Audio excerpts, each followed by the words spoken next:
Today I'm going to be showing you how to do the colour change manicure. The colours I've picked are based around this season's hottest shade by Chanel, and I've used less expensive brands to show that you can still achieve a very expensive look just in the way you apply it. So we've got the American Apparel, the Essie, Model's Own, ELLE and another Essie colour. You don't have to use blue and green. I've got purples here, so you can see I've just selected purples from all different brands where you start with a nice rich dark going down to a very pale lilac. So we've already shaped the nails and tidied the cuticles, and now we're going to degrease the nail plate. First of all, with polish remover, clean off all the grease and dirt, as it makes the surface of the nail a little bit more porous so that the polish will grip, so you'll get a longer lasting manicure. And then I'm going to use a nail dehydrator, which completely removes any trace of grease.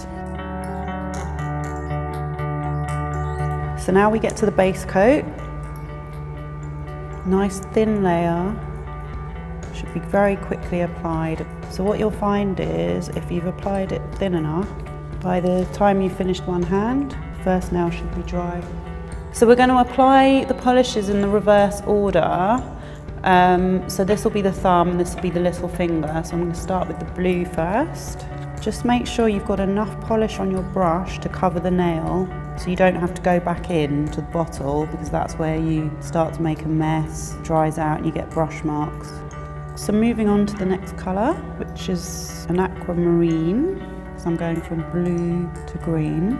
And because with these pastel colours, you have to be really precise with your polish so it doesn't streak or go patchy. So it's best to do less. So I'm just making sure I get right into the sides.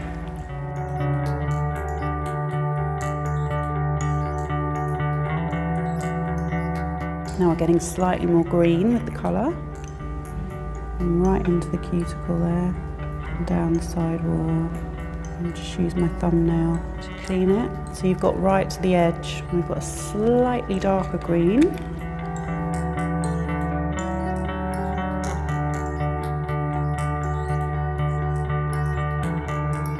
And finally, our emerald green.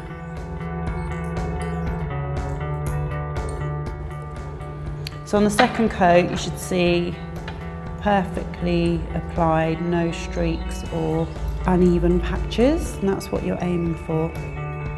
Less is more when it comes to polish application, because the more you mess around with it, the worse it looks. After the second application, you can really see how the colours pop out and you've got that colour change ombre effect. I'm going to seal the polish with my favourite top coat, Seche Vite. Very quick drying, beautiful glossy finish, and is essential to make sure your manicure lasts for several days. And there we go, a colour change manicure.